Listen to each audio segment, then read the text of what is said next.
Alhamdulillah.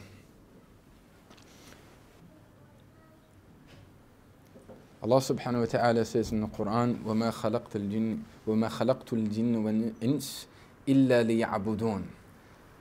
I've not created وَمَا خَلَقْتُ الْجِنَّ, the jinn, an unseen creation to ourselves, of which the base component of creation is a smokeless fire.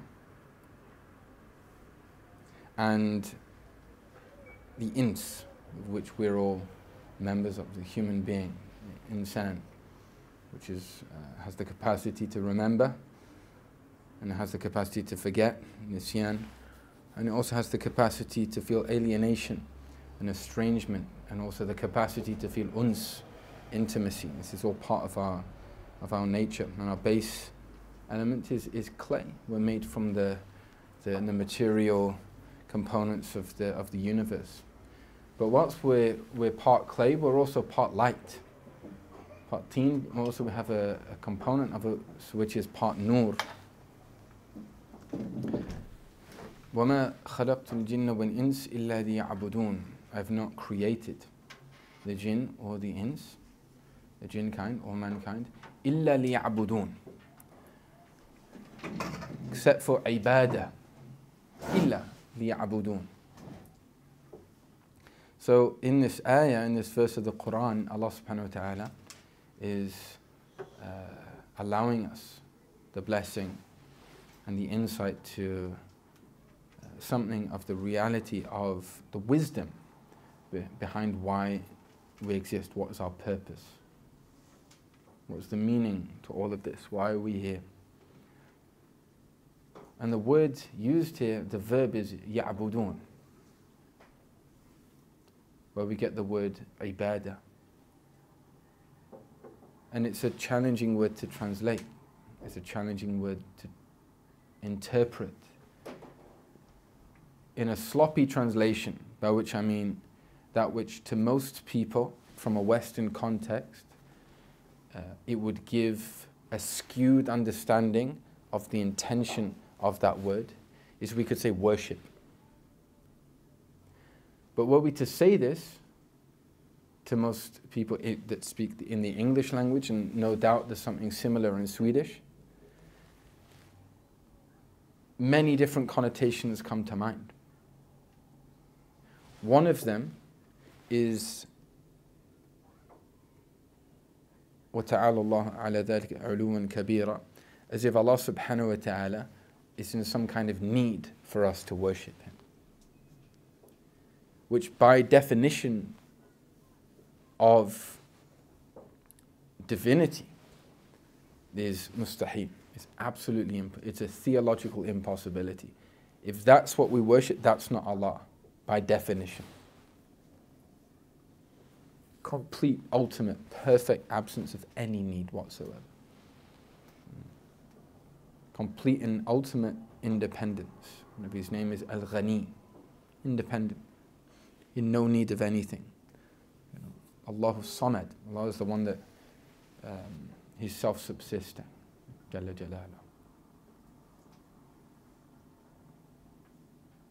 And we could maybe render it into something which may sound slightly softer to our contemporary niceties, like devotion. We can understand someone's devoted to someone or something.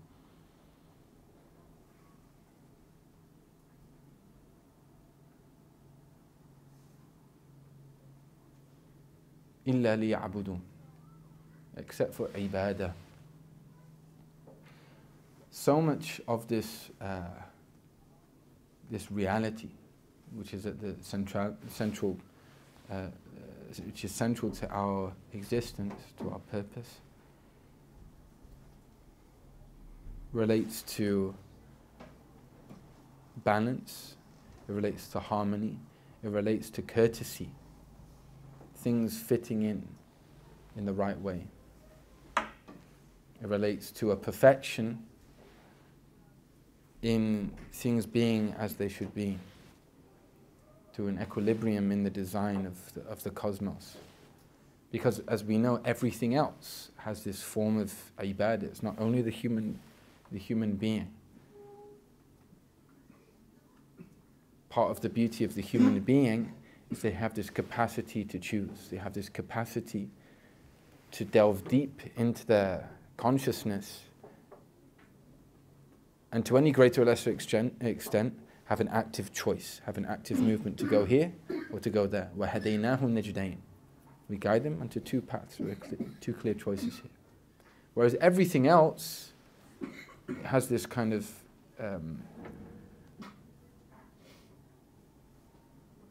beautiful subjugation. When we talk about subjugating something, normally it relates to oppression. But in the context which we're speaking with, the context related to Allah, this is impossible. The definition for dhulm, which is a translation of oppression, a zalim is an oppressor or a tyrant. One of the definitions, and it's an interesting definition,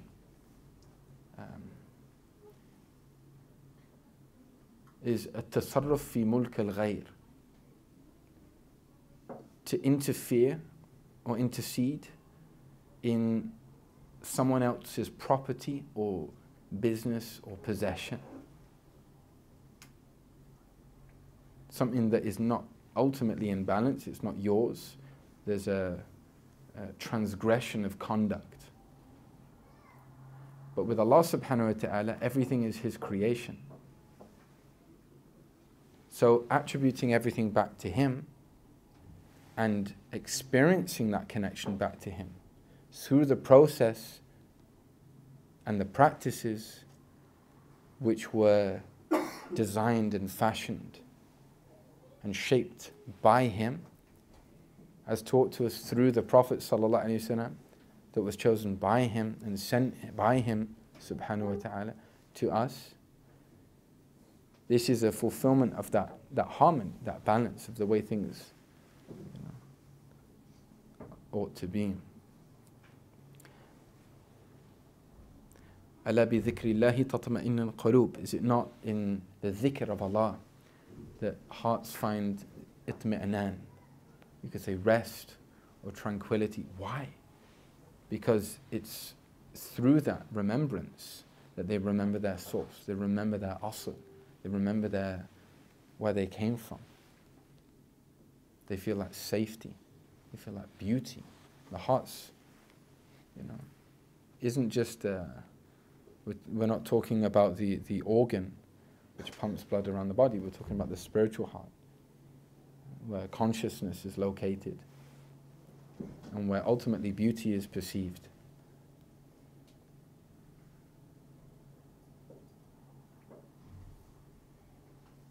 And to this meaning, those that were trained and educated and cultivated and refined upon all of these deep, profound meanings and upon spiritual practice and upon the depths of consciousness, and people that were rooted and were able to navigate this path of the inward back to consciousness, back to what's real, back to reality. The people that were trained by the Prophet ﷺ, many of their understanding of this ayah, including Sayyidina Abdullah ibn Abbas radiallahu anhu, who was a master in exegesis of the Quran, the tafsir of the Quran, the ta'wil, the method of interpretation of the Quran, after the Prophet ﷺ specifically chose him and prayed for him that he would have this capacity. So when he says something, it's of deep worth and weight. It's weighty when he says something in regards to his interpretation and understanding of the Quran. Because this was an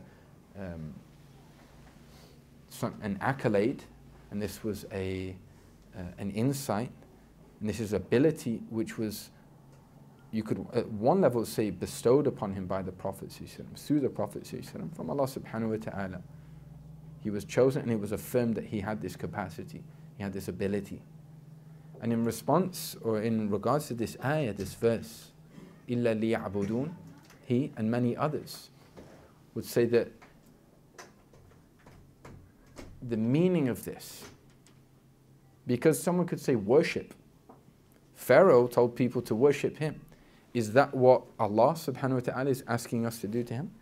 The same way as the archetypal, source of tyranny on earth, or Nimrod, Ana rabbukum al-a'la, I am your greatest Lord. This is the archetype of the Pharaoh. And it's an archetype, as been mentioned previously, that we also need to be very careful to detect within our own selves. It's not just to abstract ourselves and think that that was something that happened a couple of thousand years ago and at least we're not him. There may be a bit of that reality within us, and that's why it's constantly repeated to us through the narrative of the Quran. So we reflect, so we ponder, so we think, so we uproot these weeds of falseness and start to sow the seeds of what's real.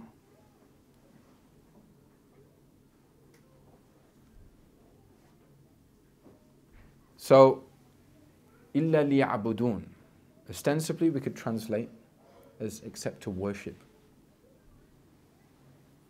But the elect amongst those people around the Messenger of Allah sallallahu alaihi wasallam, that were chosen by him to have an authentic, deep, profound ability to interpret the Quran properly, is they would say, أي ليعرفون.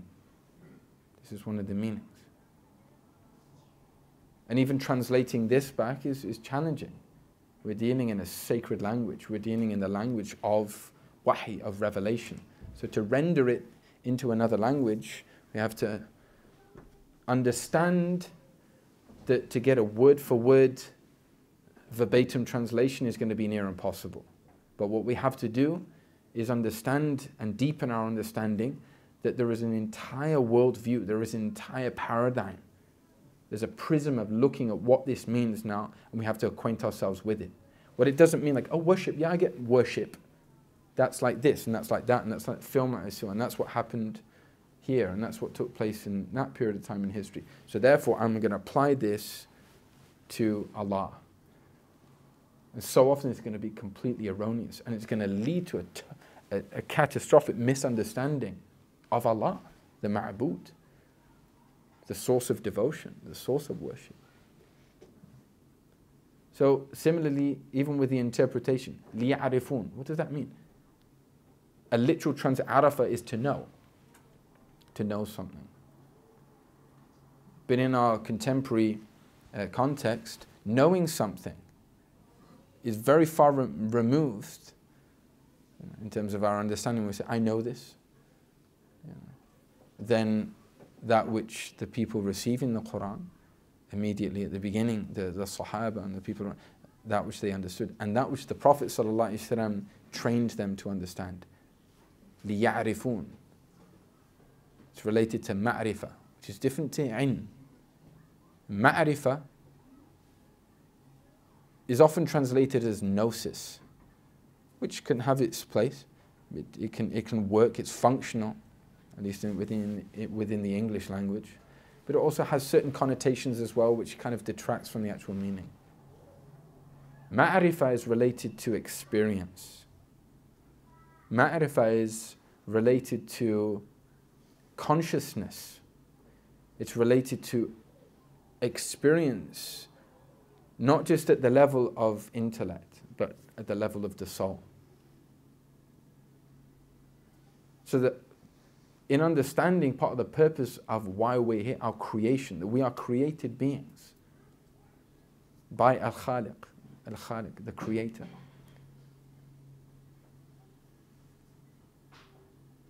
لِيَعْرِفُونَ, to know. To be repositories of ma'rifah, of experience of reality. What does that mean? To experience reality,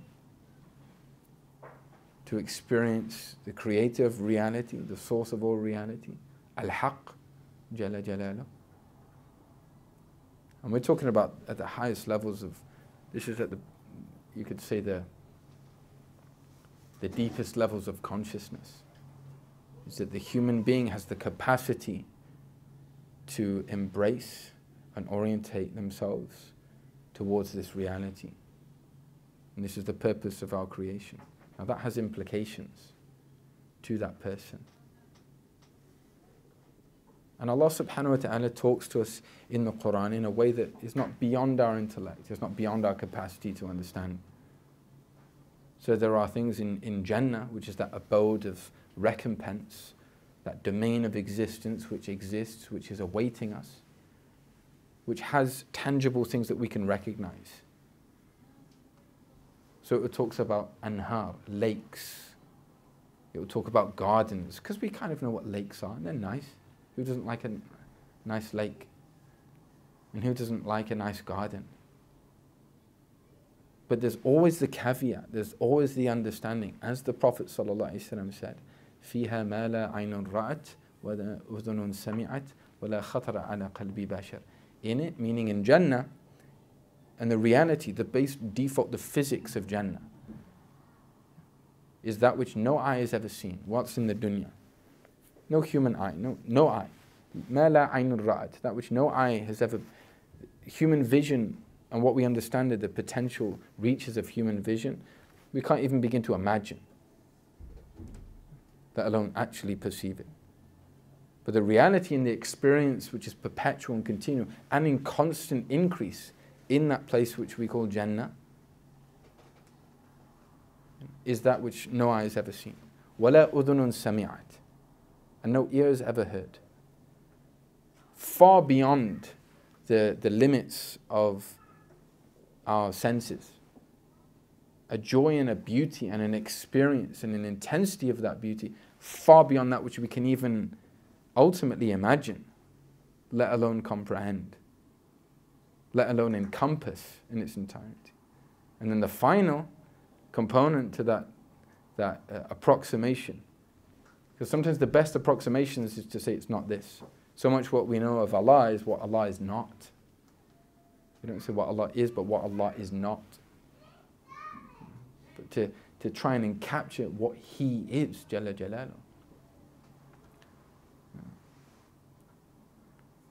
One of the meanings of the word, the lafz al-jalala, Allah, is that which completely bewilders. There is nothing like laysa kamithlihi shay. They say anything that comes to your mind, Allah is not that.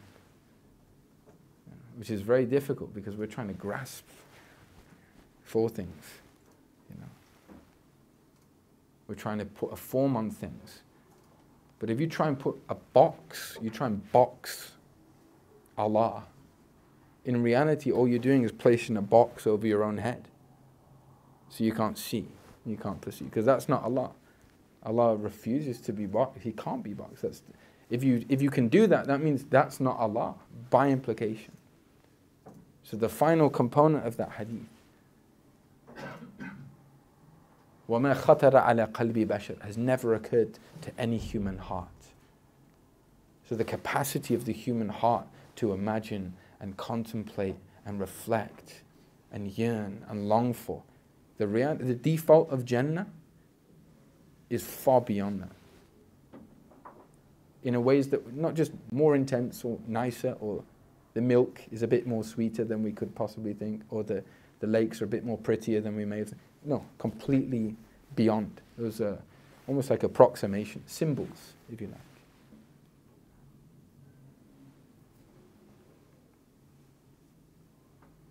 And the pinnacle of that reality is experiencing closeness to the divine. The countenance of Allah, wajh Allah subhanahu wa ta'ala.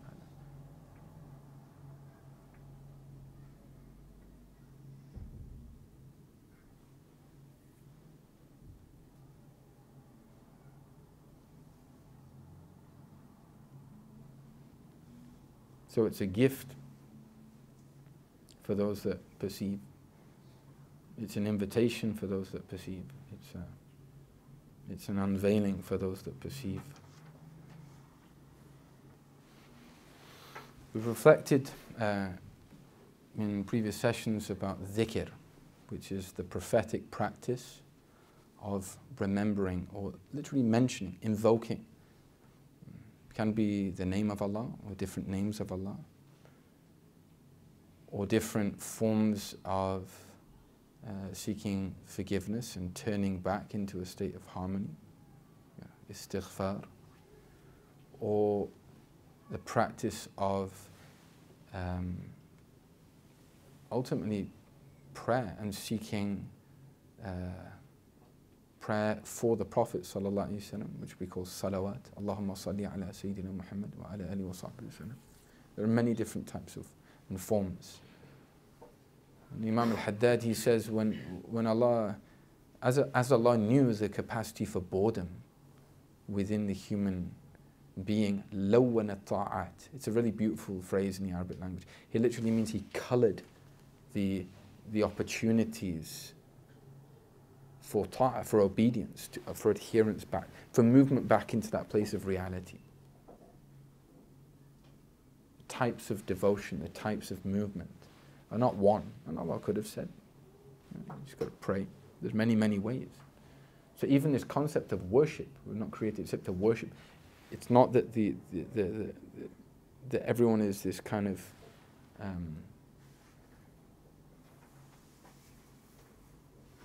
this slave in this kind of very bleak existence where they're just forced to bow down, and it's the reality, of prayer. It's the beauty in authentic diversity that Allah has created. Every single person is different. The celebration of the difference in our tongues and in our colour.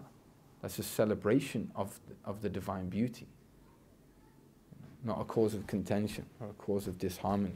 That's a sign that we're slipping away from reality. But to celebrate the beauty in the diversity in Allah's creation. And the same in people's approach to Allah. It's not about being a speaker or an orator, though that could be a way to get close to Allah. It's not about being somebody that's purely and only in active, you could say formal ritual prayer, although that is a way, and a valid way to Allah.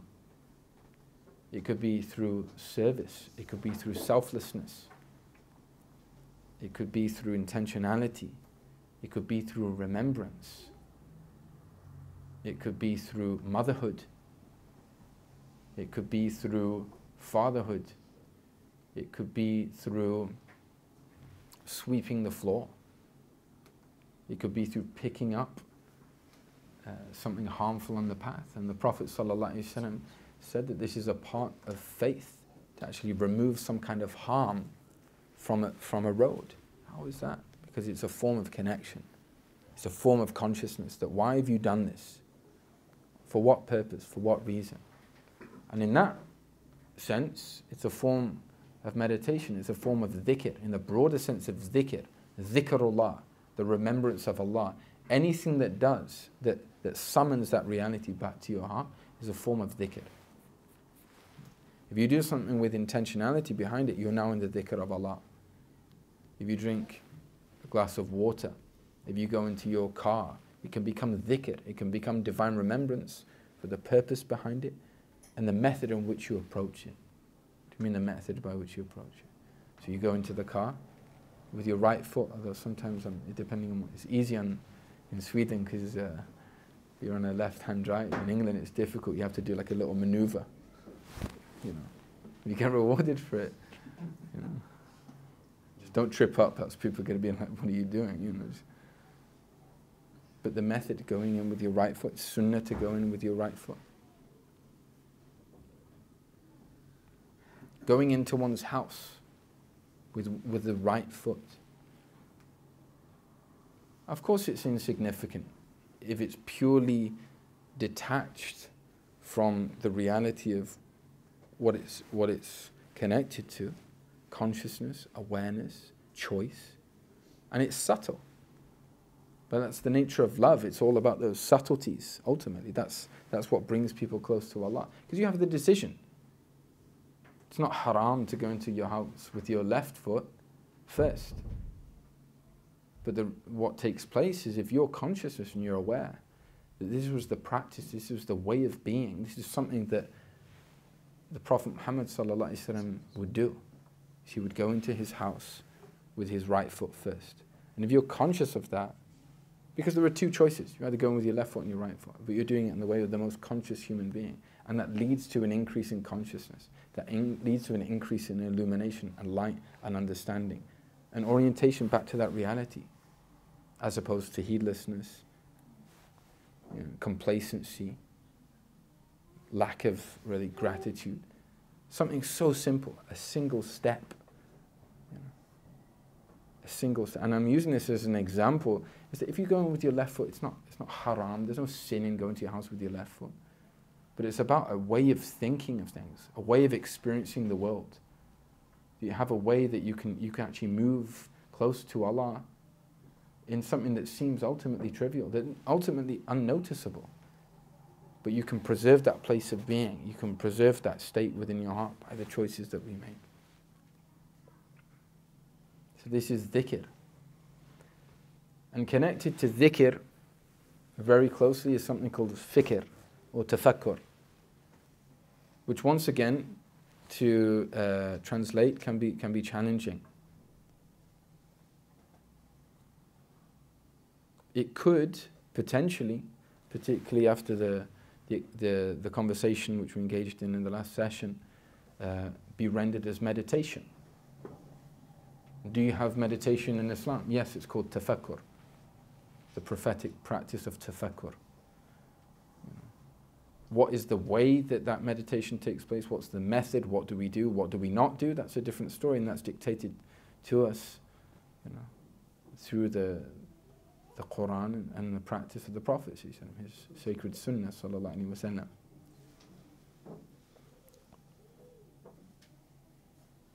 But fikr, one could say reflection, but the closest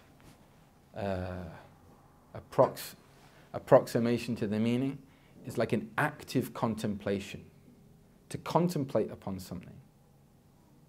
To contemplate, but to do it actively.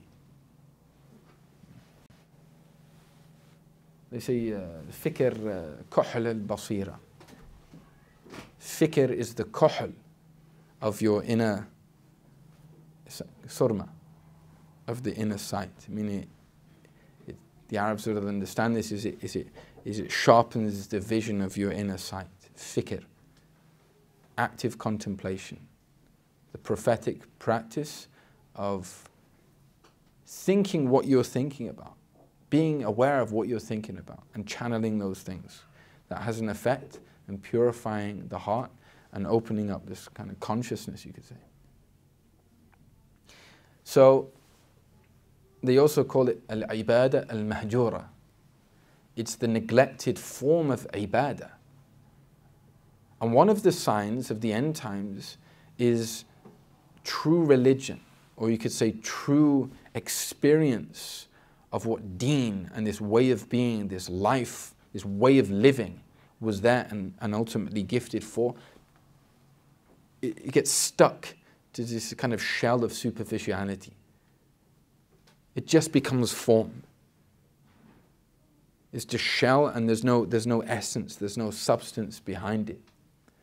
So when we think that Allah only created us to worship, we think, you mean that kind of half attempt that I have of a prayer when I'm not really aware of things, I'm not really concentrating, I'm distracted by home, I'm still trying to deal with, the conversation I had just before the prayer, and I'm thinking about like where I've got to go after the prayer. Like, that's the whole purpose for all of this. We really have to start reflecting about what these meanings mean, because it affects everything. So they say it's al-ibadah al-mahjura. It's this form of approach, this form of movement, this form of devotion, this form of experiencing Allah, worship, ibadah of Allah, that's been neglected. And what starts to happen if we neglect this form of active contemplation, to access these channels of thought and reflection that the Prophet ﷺ designated for us, that the Quran itself calls us to think about, is that everything else we do becomes starved of meaning.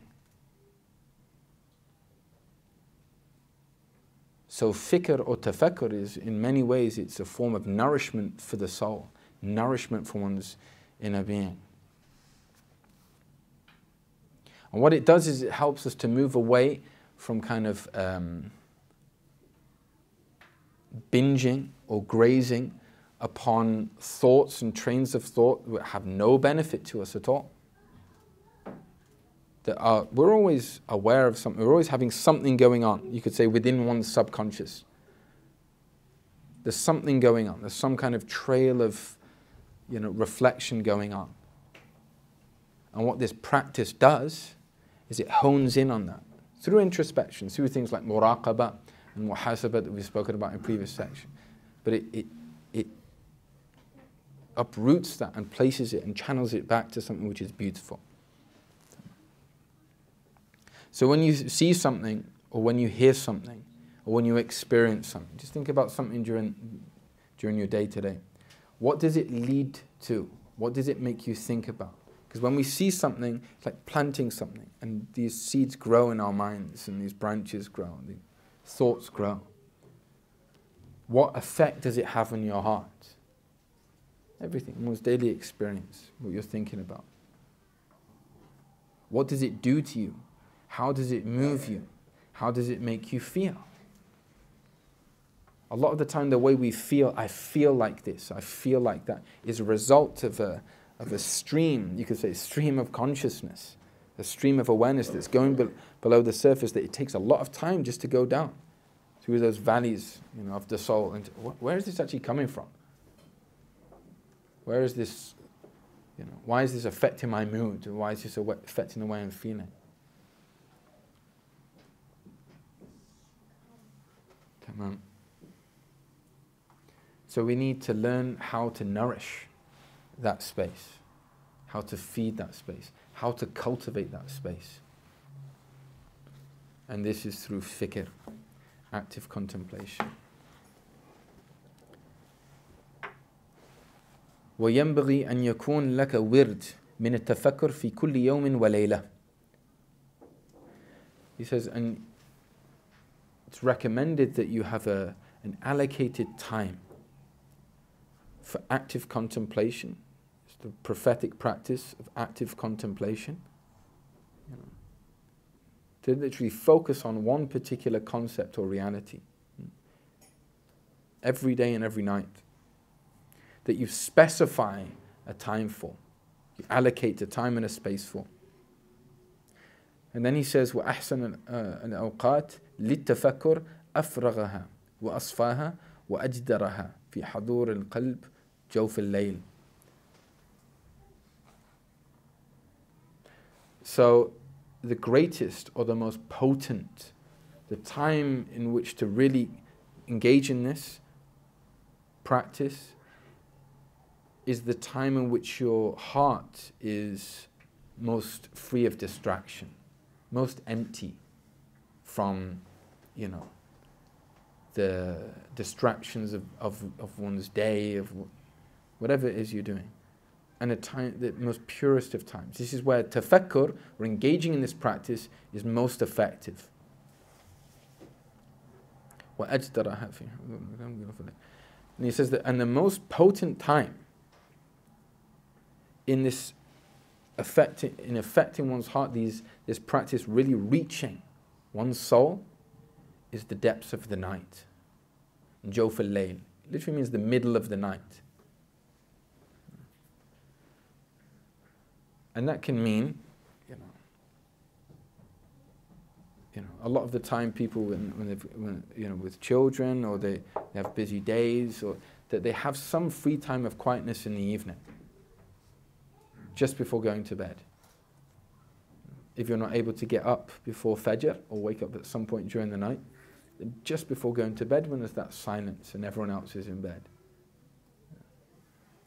As a start, that's a good time. However, the reason why he mentions the depths of the night is this is specific sir. And we're not saying this is easy. This is something which is difficult.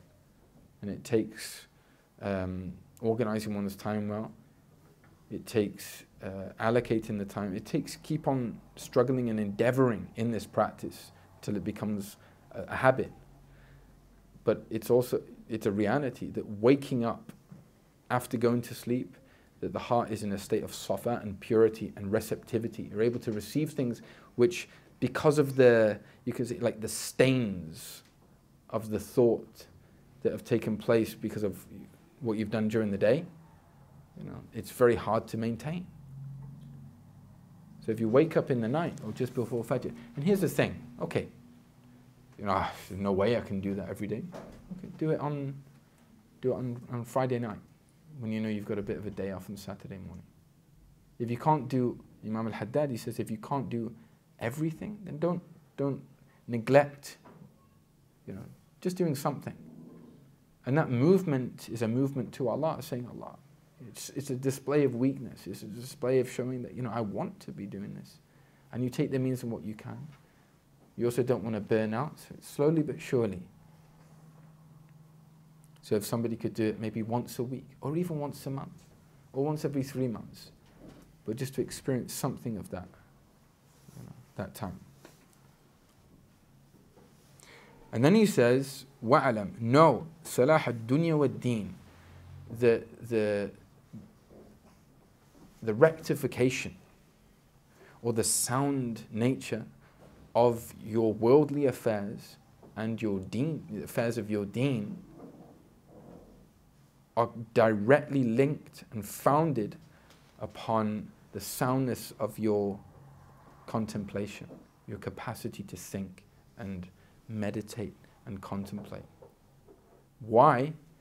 Because in your capacity to understand things and really deepen this, it will have an impact in the decisions that you make, the choices that you make, the way you interact with other people, the things you allow into your life, the things that you move away from. And because, as we said, we look to the root and not the fruit, and this is the essence of that root. This is the essence of what's irrigating that consciousness back to Allah. He says, وَمَنْ أُعْطِيَ حَظَّهُ مِنْهُ أَخَذَ بِحَظٍ وَافِرٍ مِنْ كُلِّ خَيْرٍ. And a person that's given, because ultimately it's something from Allah. We can strive, and it's a door that Allah unlocks for us to have this, be allowed this entrance into this domain of contemplation and reflection. The one that's given this, they're given something incredibly good, inconceivably good. It's a great blessing. وَقَدْ وَرَدْ, and it's been narrated, تَفَكُّرُ السَّاعَةِ خَيْرٌ مِنْ عِبَادَةِ سَنَةٍ. تَفَكُّرُ السَّاعَةِ, an hour, or it could mean a moment in the Arabic, because they didn't have 60 minutes, they didn't have it can mean a moment or it can mean a portion of time. تَفَكُّرُ السَّاعَةِ, a moment's contemplation, or some time, an instant of contemplation and active reflection. خَيْرٌ مِنْ عِبَادَةِ سَنَةٍ, is greater than the ibadah, the formal worship here, of an entire year. So praying nawafil, not the 5 daily prayers, but extra prayers, or extra forms of formal worship.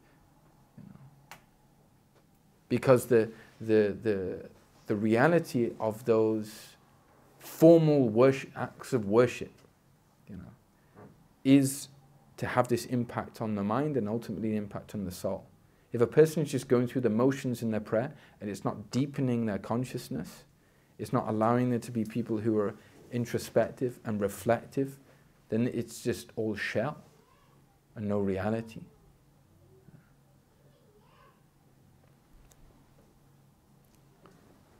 And this is not the religion that the Prophet ﷺ came to convey.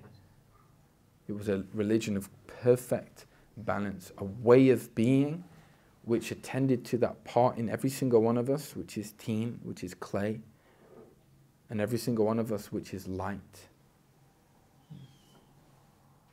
As-salat, mi'raj al-mu'min, the prayer, the connection, is the mi'raj, is the ascension of the believer.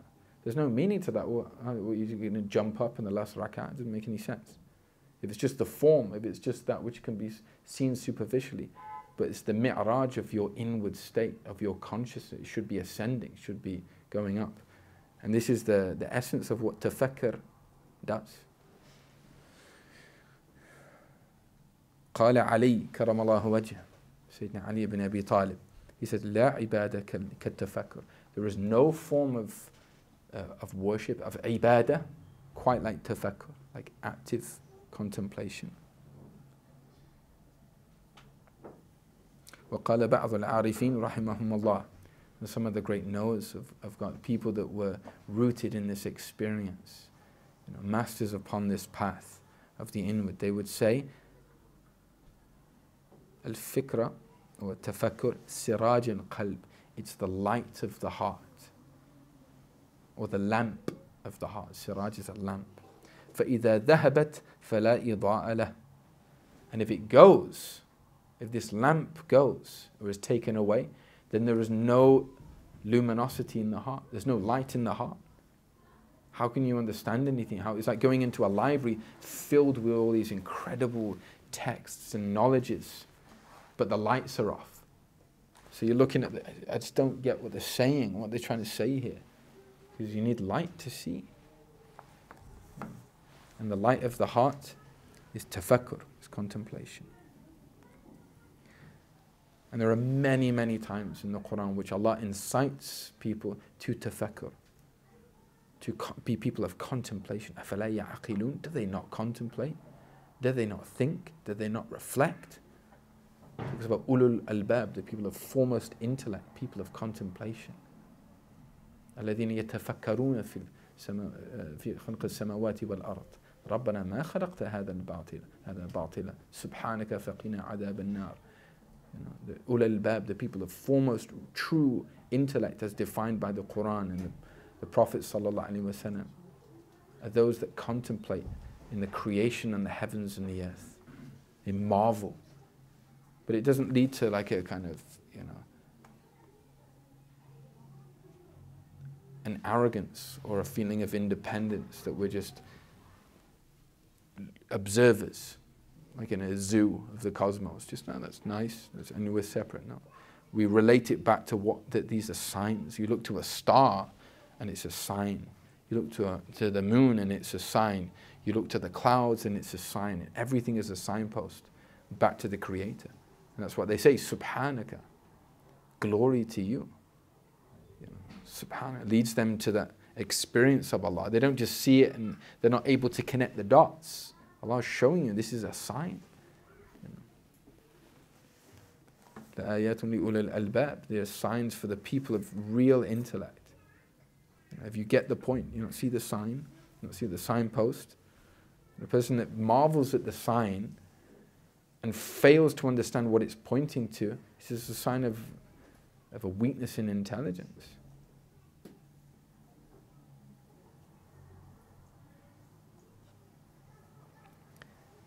So he says the majari of fikr, majari al-fikr kathira, the channels, the ways, the ebbs and flows, the canals and the streams of fikr, of this form of prophetic contemplation, active contemplation. By active, it's not just being aware and just going wherever the wind takes you.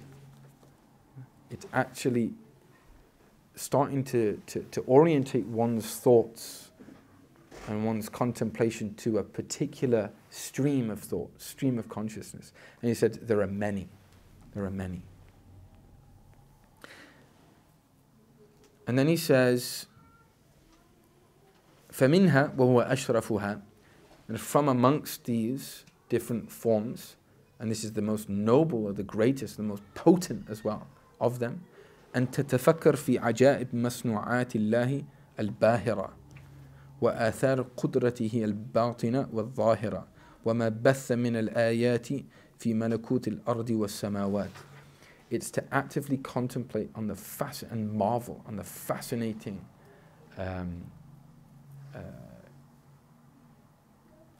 things within Allah's creation. And the remnants or the traces of His clear and manifest power and capacity to create. And everything that He has created and spread out and disseminated in the heavens and the earth, within the cosmos, within the galaxies, the sheer size and the beauty, just to reflect upon these things. And the sign of intelligence is رَبَّنَا مَا خَلَقْتَ هَذَا بَاطِلًا. Oh our Lord, you didn't create this in vain. It's not purposeless. There's meaning, because they're all signs.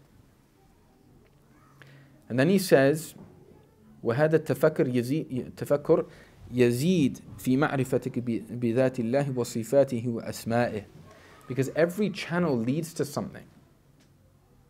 Every form of dhikr, or form of tafakkur rather, of active contemplation, when you contemplate on something, it has an effect on the heart. And this is why He's saying why it's so important to be conscious about that which you're allowing into your heart, to be aware of your streams of thought. And don't allow streams of thought into your heart which are detrimental for your heart, which impede your ability to be conscious, which cause you to stumble, and they cloud your ability to see. He's saying, use these gifts which the Prophet ﷺ came to teach us with. Use these, engage with these with these teachings, and see what happens. Because every channel leads to something, and every sign leads to that which is pointing to. And he says the effect of this form of tafakkur, this form of contemplation, is that it increases you in the ma'rifah of Allah, in your experiential taste and experience of who Allah is, Allah Himself, wa sifati, and His majestic attributes, wa asma'i, and His names. So contemplating on these things, it has this effect. And Allah subhanahu wa ta'ala calls us or incites us to do this within the Quran. قُلْ انظُرُوا مَاذَا فِي السَّمَاوَاتِ وَالْأَرْضِ. So look, perceive that which is in the heavens and the earth. Look and reflect all these signs.